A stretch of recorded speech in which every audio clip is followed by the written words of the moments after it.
Alright, what's going on YouTube? So I wanted to make this video to show everybody my plate carrier setup of what I would wear if something bad were to happen, what I wear during training and all of that. So we'll just go ahead and jump right into it and just go ahead and show you the setup. So this is the way I've got my plate carrier set up. I'm not going to go into like brands or the brand of plate carrier that I have. You guys can figure out what brand you want, but I just want to kind of show you how I have mine set up. So right here we have an admin pouch. In here I keep some torches and some water purifying pills and stuff like that. That way, in case I'm ever out on a mission or something like that and something bad were to happen and I need drinkable water, I can put those water pills in there and make the water drinkable.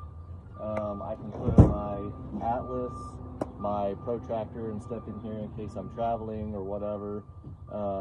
And obviously if I were to travel or be more than a few hours somewhere or whatever, I have my plate carrier with these clips set up to where I can hook my bag, my pack up to it that has all my extra stuff like food and water bottles and stuff like that. As far as the plate carrier goes though, I have some AR-15 mags here in the front.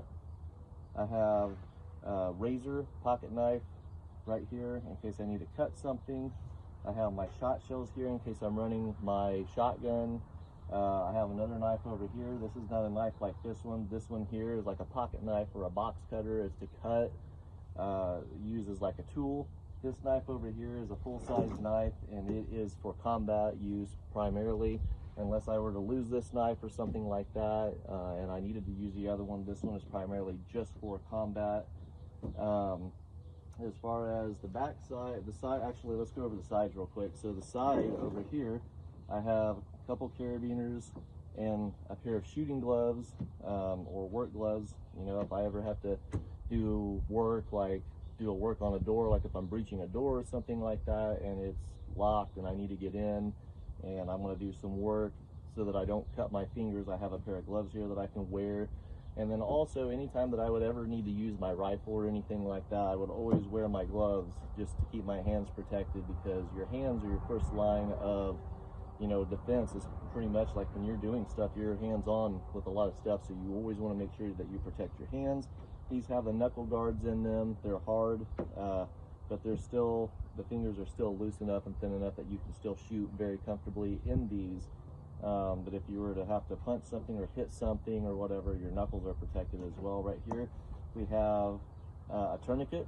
I always keep a tourniquet just in case something bad were to happen. If you ever were wounded in battle or something like that, like if you're got cut really bad or shot or something and you needed a tourniquet, I've got one of those.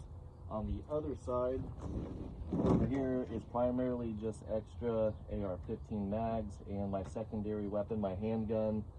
I've got extra mags for those as well. And so I always run a primary weapon, like a rifle, AR-15, M4, whatever. But then I also run a secondary weapon. And I use a drop-down leg holster for that so that it does not interfere with me wearing my plate carrier. I don't have available right here with me my drop-down leg holster, so I might show you what that is in another video, but for right now we're just talking about the plate carrier. But I do wear the drop-down leg holster when I'm training, and when if something bad were to happen, I would be wearing that, so I have to have extra mags for my secondary weapon as well.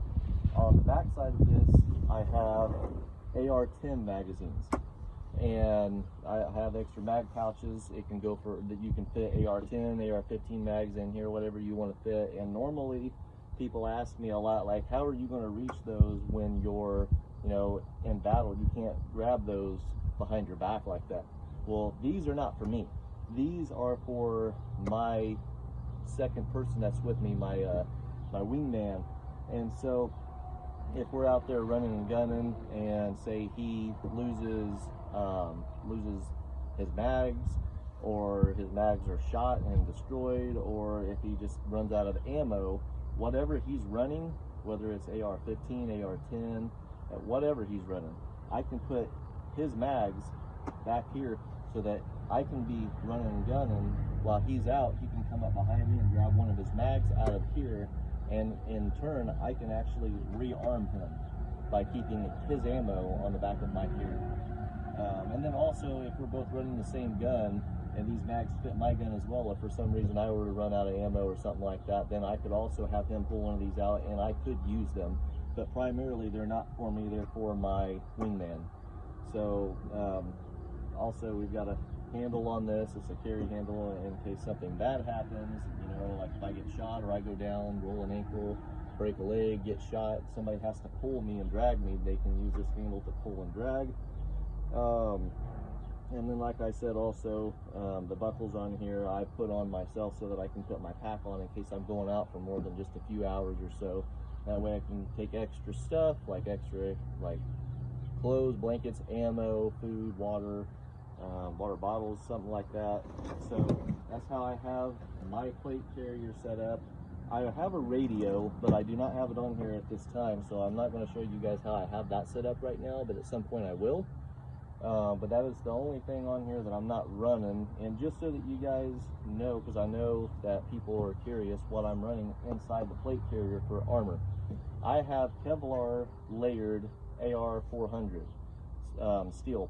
So a lot of people will say that steel will kill you because of the fragmentation and the shrapnel of a bullet. When it hits steel, it explodes, and they say that it can go up and hit your throat, and it can. They're not wrong, but when you have Kevlar layered AR-400, the Kevlar will catch that bullet, and when the bullet decides to fragment, the Kevlar catches it. And so with AR-400 steel behind the level 4 Kevlar sheets, or whatever you want to call them, I mean that's pretty bulletproof, and there's not a lot that's going to go through that. But anyway, that's how I have my carrier set up. Like I said, I'm not going to go into like the brand of the plate carrier that I have or anything like that. I just wanted you guys to see, no matter what brand of plate carrier you get, this is the setup that I run on this. And you guys can set up whatever plate carrier you guys get as well. You can set it up similar to this if you like it. If you do like the way I have it set up, or if you have any comments, suggestions, or anything like that at all, you know, put it down in the comments. Let me know what you like, what you don't like, what you would do different, or, you know, if you have the similar build or whatever, and you just want to say, hey, I do mine like that as well, then just let me know. I'd be interested to know how similar or different this is to everybody else. So anyway, that is my plate carrier setup, and I will see you guys later.